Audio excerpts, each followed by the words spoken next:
Hoy tenemos en la tercera parte del programa la presencia de Miguel Vargas Delgado. Él es director ejecutivo del CEGIS, el Centro de Estudios Jurídicos y de Investigación Social.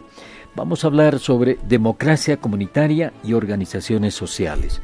Es un tema en el cual vamos a desglosar algunos aspectos que están en esto de la democracia comunitaria y las organizaciones sociales. En el marco de una investigación, acceso a la tierra y territorio, una oportunidad para reducir desigualdades en Bolivia. Miguel, muy buenos días, gracias por acudir a esta invitación de la Red Herbol. Muy buenos días, José Luis, a todos los oyentes del programa Hagamos Democracia y de la Red Herbol. Es un gusto poder compartir con todos ustedes este espacio. Bien, Miguel, para hablar de este tema, tengo la Constitución Política del Estado Plurinacional de Bolivia y quiero preguntarte cómo se ha transformado la democracia con esta Constitución Política del Estado Plurinacional de Bolivia, que a partir del 2009 ha introducido una serie de cambios. Hemos cambiado la Constitución antigua por esta. ¿Cómo esta Constitución ha transformado la democracia en nuestro país? Bueno, José Luis, es necesario partir afirmando que la Constitución del 2009 hace un esfuerzo, la voluntad política de nuestros constituyentes expresa el hecho de democratizar más la democracia. Esto quiere decir que pasamos de una democracia representativa y participativa a un sistema de gobierno que se basa en una democracia plural, que tiene, digamos, como un elemento novedoso y sustancial el reconocimiento de la democracia comunitaria, entre estas formas de democracia, y la inclusión en términos de una apuesta por mayor participación ciudadana, en términos también al mismo tiempo de una participación no solamente desde la representación de asambleístas, diputados, sino también de que el pueblo, el soberano, pueda tomar decisiones a partir de diversos mecanismos, ¿no? Es así que la Constitución reconoce a los cabildos, las asambleas, reconoce las formas propias de toma de decisiones de los pueblos indígenas, reconoce los sistemas políticos de estas organizaciones. Si hay un esfuerzo por reconocer, por profundizar la participación ciudadana. Ahora, evidentemente, creo que después de 13, 14 años de vigencia de la Constitución, es importante evaluar que ha habido una transformación formal, pero que, como todo, tenemos el reto de reducir esta brecha que existe entre el reconocimiento formal y la aplicación real de estos mecanismos. Entonces, creo que ahí esta transformación que ha venido acompañada también de la creación de instituciones, el órgano electoral plurinacional, pero también, reitero, reconociendo atribuciones, por ejemplo, en el caso de pueblos indígenas en materia de jurisdicción electoral. Ahí hay varios aspectos, es necesario analizar cuánto hemos podido avanzar para que a partir de las instituciones podamos realmente materializar este sistema de gobierno novedoso. Bueno, la democracia en general se ha nutrido con esta experiencia territorial de la democracia comunitaria. ¿Podemos hablar un poquito qué es la democracia comunitaria? En realidad, José Luis, es necesario hablar de diversas formas de democracia, es necesario hablar de democracias, de las democracias comunitarias. En la región de Tierras Bajas, principalmente el Oriente, el Chaco y la Amazonía, se asume la existencia de 34 pueblos, nacionalidades. Es decir, cada pueblo tiene formas propias de toma de decisiones, de ejercicio de la democracia. Formas que no se limitan solamente a la nominación, designación, elección de autoridades, de representantes, sino son formas en las que se gestiona el territorio, se toman decisiones, se ejercen derechos. Entonces, evidentemente, el actual sistema democrático, este sistema que yo en lo personal le denomino plural, se ha denominado intercultural también, es nutrido por estas formas diversas de toma de decisiones, estas formas diversas de los sistemas políticos de los pueblos indígenas, de las organizaciones rurales, ¿no? No es menos cierto el hecho de que la democracia participativa y directa haya asumido también ciertos mecanismos propios del mundo rural, de las organizaciones indígenas, como las asambleas, los cabildos, los tantachawis, el mecanismo de consulta previa, ¿no? Entonces, sí hay un aporte desde lo rural, desde el mundo indígena, a este sistema democrático plural que está vigente en el país a partir de la Constitución del 2009. Sin embargo, todas estas posibilidades que acabas de citar son parte de la democracia que vivimos en nuestro país. Es decir, no es que estas comunidades o esta democracia comunitaria sea parte de la Constitución y de las leyes, nada por el estilo, ¿no?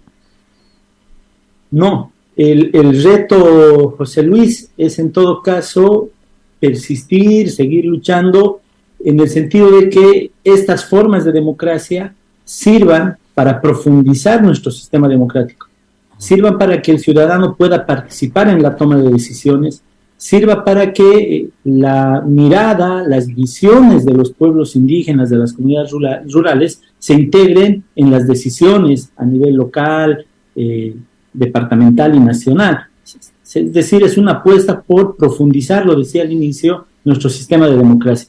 Y obviamente es claro decir que el hecho de fundar una democracia plural no significa que la democracia comunitaria o las democracias comunitarias están aisladas al resto de las formas de democracia. Hay una apuesta importante en términos de lo que se llama también la democracia intercultural, de articular estas tres formas de democracia: la democracia representativa, la democracia directa y participativa y la comunitaria. Entonces, una apuesta por constituir un sistema democrático que se basa en esta riqueza tan importante que tiene el país en términos de la pluralidad, lo heterogéneo.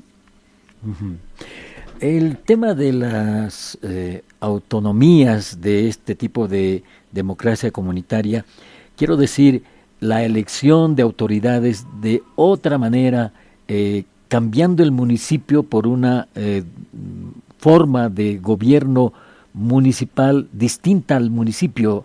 El otro día nos enterábamos de que en algunas poblaciones ya no hay alcaldes, sino hay otro tipo de elección de autoridades. Eso no significa el estar separándote de lo tradicional que conocemos, el municipio que es gobernado por un alcalde. No, José Luis, como tú bien lo manifestabas desde el año 2009, con la actual Constitución Política del Estado, asumimos un Estado plurinacional, comunitario y con autonomías. Y entre las autonomías, además de la departamental, la municipal, se encuentran las autonomías indígenas. Esto quiere decir una apuesta por saldar una deuda histórica de exclusión que han tenido los pueblos indígenas para que estos formen parte de la administración del Estado. Pero no solamente desde la administración del Estado, sino que los territorios indígenas, es decir, estas jurisdicciones que ancestralmente, sobre las cuales ancestralmente han vivido los pueblos indígenas, sean incorporadas en términos de una transformación territorial del Estado. Por eso la importancia de las autonomías. Y en el caso de las autonomías indígenas, creo que son los escenarios más adecuados, los escenarios en los que mejor se puede ver esta posibilidad de la recreación de lo que es la democracia plural, la democracia intercultural. ¿Qué quiere decir esto? Que no son formas homogéneas de toma de decisiones. Hay una construcción gradual, una transformación permanente de las formas de toma de decisiones, de la elección de las autoridades, y vamos a ver una diversidad de sistemas democráticos en el ámbito de las autonomías indígenas. Esto quiere decir que los estatutos autonómicos de estas 7 autonomías indígenas que en este momento en el país ya están constituidas, establecen diversas formas de elección de autoridades. En algunos casos se privilegia lo comunitario, lo colectivo, una experiencia muy interesante en Rajaipampa, por ejemplo, en Cochabamba. En otros casos hay una especie de democracia intercultural, algunos colegas también denominan esto como democracia híbrida, en la que en el nivel territorial más comunitario prevalece lo comunitario, la elección colectiva, pero ya en una instancia superior se eligen a los representantes por voto secreto. Entonces, hay una dinámica muy interesante de construcción de nuevas formas de democracia. Y en este ámbito recae precisamente la riqueza de lo que lo personal yo denomino democracia plural. Ahora, bueno, el otro día, justo en este ciclo de entrevistas, Miguel, recibimos una denuncia, una noticia, en sentido de que en Huacaya, que está en el Chaco chuquisaqueño, una población que está en el Chaco chuquisaqueño, habían elegido 7 veces a sus autoridades, pero en realidad nunca pudieron ejercer esa autoridad y ya iban por la 8ª. Siempre se presentan ese tipo de dificultades, ¿verdad? Esto es evidente, José Luis. Al inicio de esta conversación yo señalaba que es necesario evaluar a la institucionalidad que ha sido creada por la Constitución Política del Estado. Y yo veo 2 elementos importantes. El primero es que el Estado plurinacional, como sujeto de obligaciones, sus órganos de poder público, tienen el deber de garantizar el ejercicio de los derechos, y esta garantía no implica un tutelaje. Entonces ahí hay un aspecto que tenemos que discutir, que se tiene que profundizar. Tenemos una ley del régimen electoral, la 026, que ha establecido una serie de competencias y atribuciones al órgano electoral, y principalmente una atribución que tiene que ver con la supervisión a estos procesos de constitución de autonomías. Este es un aspecto que se tiene que analizar, porque si bien tiene el órgano electoral tiene el rol de acompañar, de garantizar el ejercicio de las democracias comunitarias, muchas veces ese acompañamiento se constituye en una especie de tutelaje. Este es un primer aspecto. El segundo aspecto es que al hablar de autonomías, estamos hablando de escenarios de disputa del poder local. Sí. Y ahí se juegan intereses políticos, económicos, y entonces este desconocimiento de derechos que históricamente en cuestión de pueblos indígenas ha sido negado, se mantiene. Y es interesante ver cómo, si antes eran empresarios, personas ligadas a la tenencia de la tierra, quienes desconocían los derechos territoriales, esta transformación en los sujetos políticos a nivel local están demostrando, nos están poniendo, digamos, en evidencia que hay una disputa también a nivel de organizaciones indígenas, campesinas, ¿no?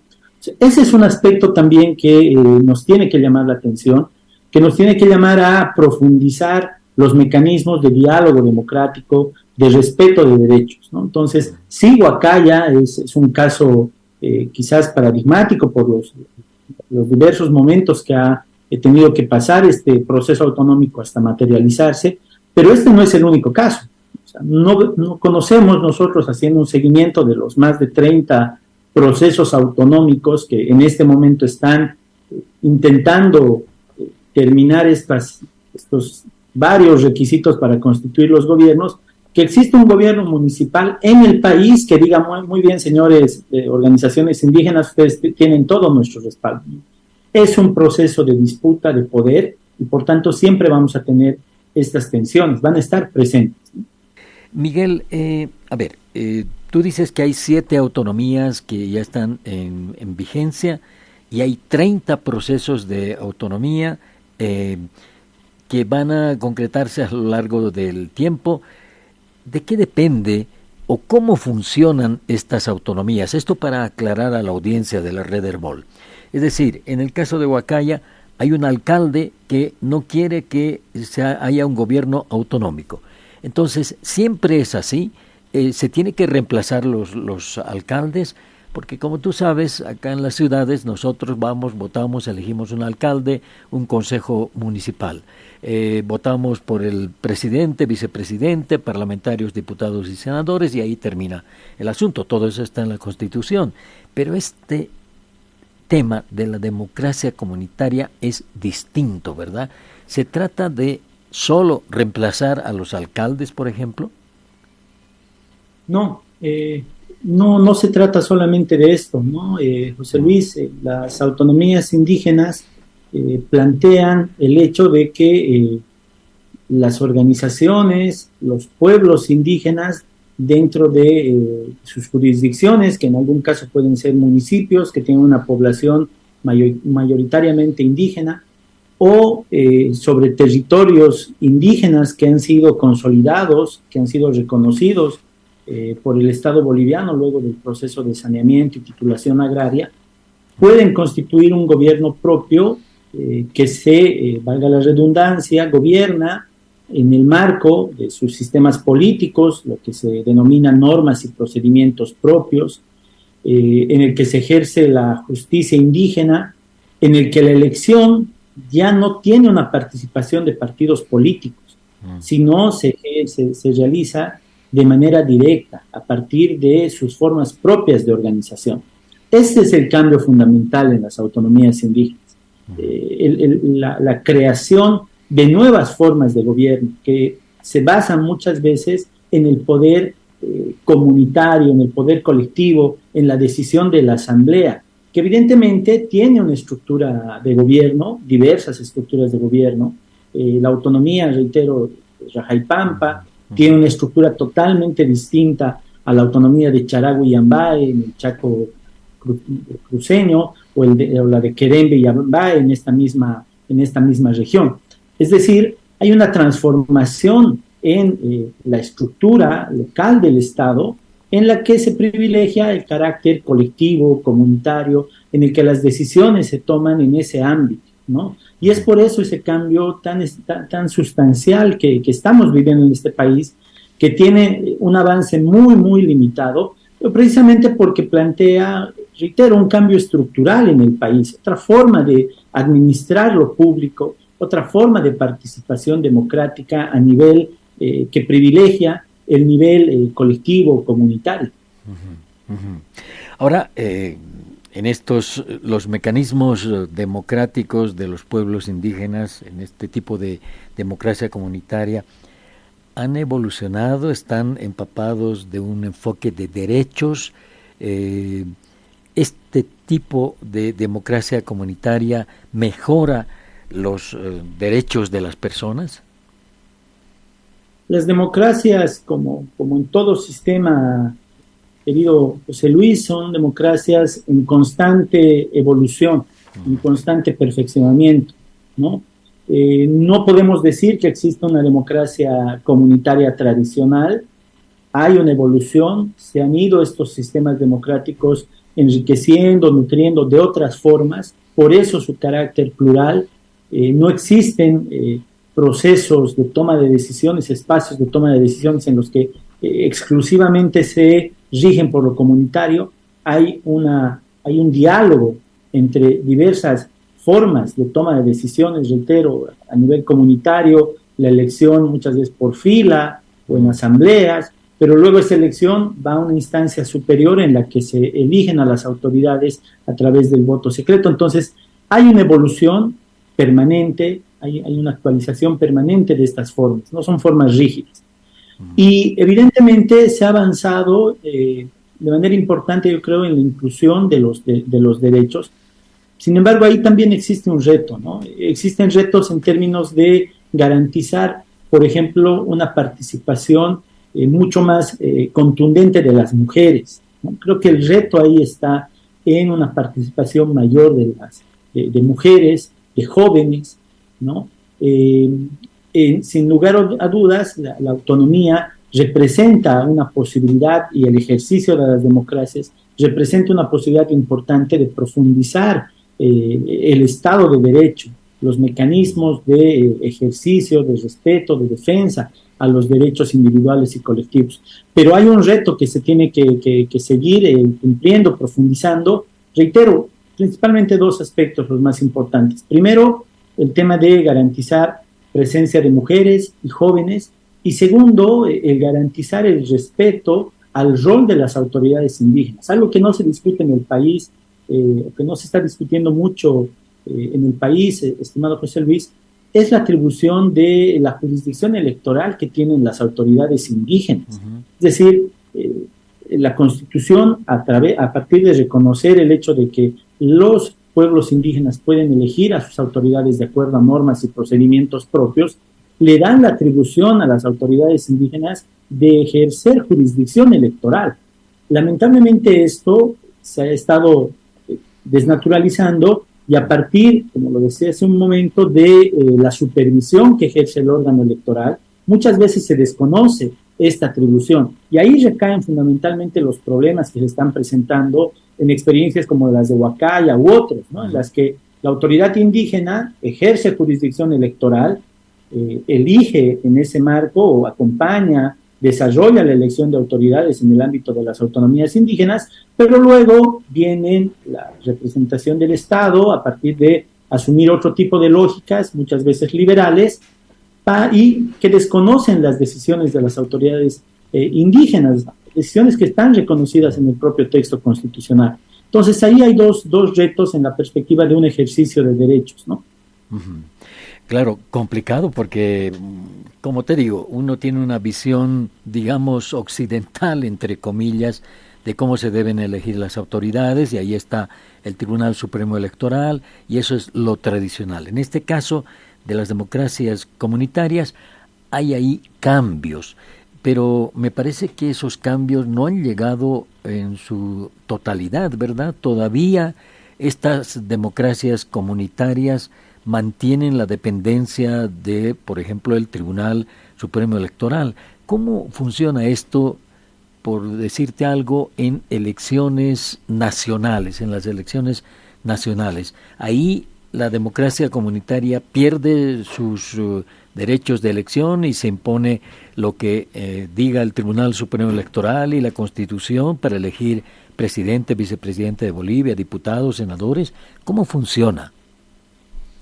En este ámbito, José Luis, es importante, lo decía también al inicio de esta conversación, es importante mirar el rol de las instituciones, mirar cuánto hemos avanzado en términos de la normativa, el régimen electoral, y hacer una evaluación crítica al respecto. En las autonomías indígenas, en el caso de las autonomías indígenas, el órgano electoral tiene un rol de supervisión, tiene la atribución de velar en general el órgano electoral por el cumplimiento, garantizar el cumplimiento de las democracias comunitarias. Cuando se trata de elección de representantes a nivel nacional, no olvidemos que en la Asamblea Legislativa Plurinacional tenemos 7 representantes indígenas electos por normas y procedimientos propios. Es importante ahí destacar que el año 2020 hemos tenido un cambio sustancial en el hecho de que el órgano electoral, aplicando de manera directa la Constitución, ha reconocido la posibilidad de que las organizaciones indígenas presenten de manera directa, sin intermediación de partidos políticos, candidaturas. Ese es un avance importante, ¿no? Porque hasta el 2019, a nivel nacional, todo pueblo indígena que quería presentar una candidatura a una circunscripción especial debía tener un acuerdo con un partido político. Entonces ahí había una especie de desnaturalización, ¿no? de este carácter comunitario, colectivo, representativo directo desde las organizaciones indígenas. Esto ha cambiado evidentemente, y hay un avance importante. Habrá que analizar luego, y seguramente es necesario tener otro espacio para analizar el rol de los diputados indígenas que vienen desde esta perspectiva. En el ámbito departamental, José Luis, hemos avanzado ahí desde el 2010, se eligen desde el 2010 asambleístas indígenas en las asambleas legislativas departamentales por normas y procedimientos propios, ¿no? De manera directa, sin intermediación de partidos políticos.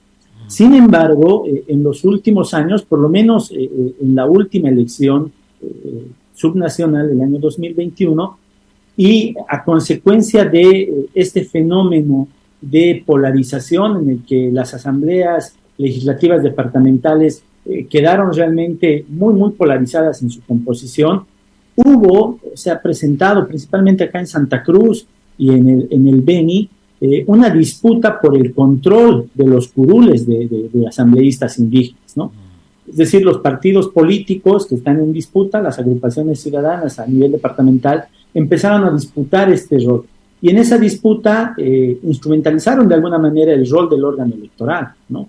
Presentando a partir de algunos actores indígenas, presentando impugnaciones, revocatorias de mandato. Entonces, sí, esta lógica de acompañamiento, supervisión que tiene el órgano electoral, muchas veces se puede desnaturalizar y puede convertirse en un mecanismo de negación de derechos, de vulneración de derechos. Entonces, sí se ha avanzado de manera interesante, pero hay un reto todavía mayor de profundizar. Y en este reto, lo más importante, creo yo, estimado José Luis, es analizar con ojos muy críticos y a la luz del ejercicio de los derechos políticos de los pueblos indígenas, la pertinencia o no de que el órgano electoral continúe en su rol de supervisión a los procesos electorales de las autonomías indígenas y también al rol de supervisión en el proceso de elección de asambleístas, asumiendo, reitero, que la propia Constitución le ha dado la atribución a las autoridades indígenas de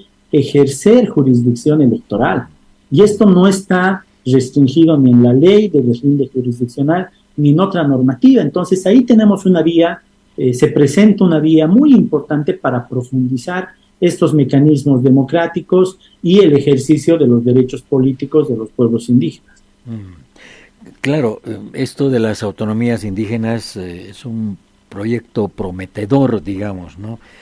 Pero atraviesan conflictos en algunos casos. Estamos viendo el tema Huacaya y habrán otros, o estos 23 procesos que están pendientes, la lentitud con la que avanza todo esto desde el 2009 hasta ahora. El tema también ahora estamos viendo organizaciones sociales que se dividen. ¿Todo esto puede influir en el funcionamiento de las autonomías indígenas, Miguel? Es evidente, querido José Luis, que a partir del 2011, 2012, luego del conflicto por el TIGNIS y este fenómeno de cooptación que hubo promovido desde el gobierno nacional hacia las principales organizaciones indígenas en el país y en general hacia otras organizaciones del ámbito rural, ha generado una ruptura, ha generado quiebres. Evidentemente vivimos en este momento en el país una crisis en términos de la representación, crisis que ha tratado de encontrar salidas paulatinas, pero que no logra finalmente resolver estas tensiones. Y esto evidentemente condiciona, ¿no?, el hecho de que la representación indígena a nivel nacional pueda coadyuvar de alguna manera las demandas, los procesos que están siendo encaminados, promovidos por organizaciones a nivel regional y a nivel local. Y evidentemente este fenómeno de cooptación, de división, repercute en estos ámbitos y evidentemente repercute también en los procesos autonómicos. Este es un tema que corresponde al sujeto indígena, a las organizaciones indígenas, a los territorios, a las comunidades, ponerle atención. Es necesario analizar la situación de las organizaciones indígenas en un contexto complejo, en el que no solamente estamos hablando de la profundización de las autonomías indígenas, sino en un contexto, escuchaba la entrevista anterior con colegas de otras instituciones, en un contexto en el que las amenazas, las presiones hacia los territorios indígenas es cada vez mayor. Entonces, desde este punto de vista, es importante que las organizaciones reflexionen, profundicen sus mecanismos de deliberación para encontrar salidas que permitan pues responder a este contexto tan complejo. Bien, Miguel, no nos queda más tiempo, solo agradecerte por tu aporte para aclarar esto de la democracia comunitaria y las organizaciones sociales. Creo que es un tema pendiente, tenemos la posibilidad de otras oportunidades para seguir hablando a medida que avance este proceso de autonomía, este proceso de democracia comunitaria. Ha sido muy amable, Miguel, y será hasta pronto, hasta que podamos hablar de nuevo sobre estos temas. Muchas gracias, José Luis, por la invitación y un saludo a toda la audiencia del BOL y del programa Hagamos Democracia. Muchas gracias. A ti las gracias. Miguel Vargas, director ejecutivo del CEGIS, hablándonos de esto, de la democracia comunitaria y organizaciones sociales.